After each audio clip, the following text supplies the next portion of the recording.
Episode 116, Some Old Friends. When she heard Dario call her Mrs. Foster, Jade's heart couldn't help but be moved. Her resolve began to waver. But she shook her head firmly and said, "No, I can't just be a wife. I don't want to hang around waiting for you in a home where you paid for every single thing. I need to make my own money. Anyway, I like acting." Jade encouraged herself. She had to give it a try. For herself, her grandma, for Mr. Foster. Starring in Decadent Lady was a great opportunity for her to gain some independence and rise in her career. She didn't want to rely on others all the time. Now she knew that Dario must be even richer and more powerful than she'd imagined. The distance between them was too huge. She had to work hard so she could shorten it. When Dario proposed to her, he also promised that he would never stop her from doing what she liked. He liked her energy and ambition. Although he had a lot of power over her, he would never force her to do anything she didn't want to. He said, "Let's go. I'll come down with you." Jade was afraid that Caroline would be angry if she saw him, so she hurriedly said, "No need. I can go down by myself." But Dario had already picked up Jade's suitcase and walked out with it. Caroline had been waiting downstairs for 20 minutes. She was so annoyed that she was about to storm upstairs to find Jade. But when she saw Dario, her anger was replaced with surprise.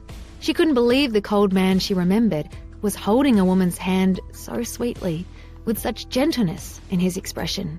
She had a sudden thought that perhaps Dario had two personalities. As soon as she saw Caroline, Jade dropped Dario's hand, embarrassed. She started to apologize, but Caroline ignored her. Caroline took the suitcase from Dario's hand and heaved it into the trunk of the waiting car. She slammed the trunk harder than necessary and said sharply, "You are already quite late. Hurry up and get in the car." "Yes." Jade didn't want to say anything else for fear of starting a conversation about Dario. She obediently got into the car. Dario was still standing on the curb. He leaned in and gently fastened her seatbelt, which made Jade feel incredibly embarrassed. While Caroline started the car, Jade kept gazing at Dario. When the car pulled away, she rolled down the window and stuck her hand out to wave at him. There were still tears in her eyes. Dario stood quietly on the curb until he could not see her. Only then did he go back upstairs. Caroline drove very fast, probably because they were late. She fiddled with the car radio and did not speak unless Jade asked her a direct question. It was a long drive, and they would probably arrive around noon. When they stopped to stretch their legs, Caroline, who was always trying to be calm and composed, finally asked the question that she'd been holding back all the way. "By the way, how do you know Mr. Foster? How long have you been married?" Jade knew she had to tell the truth.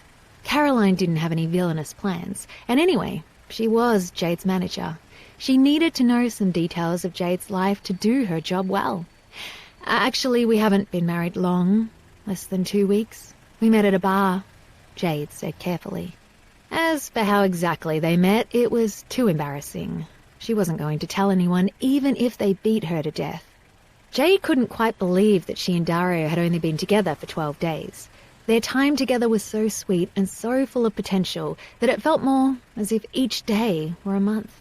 Caroline was a little surprised at Jade's answers, though she'd been expecting something unexpected based on the surprises she'd already experienced. She nodded at Jade but did not say anything. Thanks to Caroline's lead foot, they reached the filming location in another hour, just after noon. The crew was already set up and waiting for them. The place was rather remote, so the cast was staying in ordinary hotel rooms, nothing fancy. Jade's room was one of the nicest because she was playing a lead role. She didn't have to share with anyone.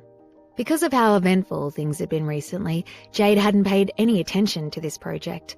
As a result, she still didn't know who was playing the male lead and the supporting roles. Caroline had given Jade a few casual instructions before returning to Washington. Jade was a little nervous about staying alone in her room. After all, it was her first time on such an important shoot, and it was so far away from home. Just when she was starting to think about taking a nap, a girl's scream came from outside the door, followed by a lot of other noise. Curious, Jade opened the door and stuck her head out. There was a group of people outside, milling around chaotically. Jade peered at the group, trying to see what they were doing. Then she recognized two of the people. Her stomach and throat both clenched. Just as she was about to close the door and go back inside, she heard a familiar mocking voice. "Jade Winslet, what are you doing here?"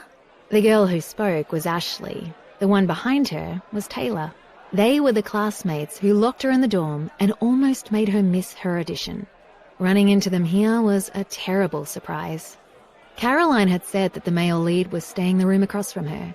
Jade guessed that the group of people were hoping to catch a glimpse of him. To be cast in this production and to have so many fans waiting for him, he must be pretty hot. Jade found, however, that she didn't care. There was no way that he was more handsome than Dario, and his body couldn't be better either. "Jade, I heard you got the lead role, but there's no way that's possible," Ashley said with disdain. Taylor's eyes widened. "What? She got the part?" She and Ashley had also auditioned for the production and gotten small roles. Taylor had heard that the lead of Decadent Lady had been cast from their school. She hadn't believed it, but here was her classmate, claiming to have the part. Taylor was curious, though she wasn't going to ask. They had definitely locked Jade in the dorm so that she'd miss her audition. How did she get out in time? Ashley's expression was one of jealousy and disdain. "This is obviously a trick," she said. There was no way Jade Winslet deserved the lead role. Ashley's parents had bribed the director with a lot of money to get her a role in the production. As for Jade, she never wore anything that cost more than $20. Why should she get the lead part? What did she know about being a rich young woman?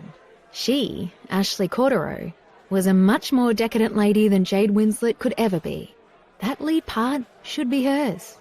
Jade did not say a word. She shut the door, and Ashley and Taylor heard her throw the deadbolt. Ashley was furious. Who does she think she is? Does she think she's better than us? Does she think she's a big deal now? Bitch. The male lead's door did not open. After a couple more minutes of waiting, Ashley turned and left in a huff. Taylor followed her back to their shared hotel room. Ashley flopped backward onto her bed. Taylor sighed and said, "Can you believe Jade Winslet actually got the part? How is she so lucky?" Ashley sat up and roared, "Shut up! You are so annoying!" She flopped back down. Wisely, Taylor shut up.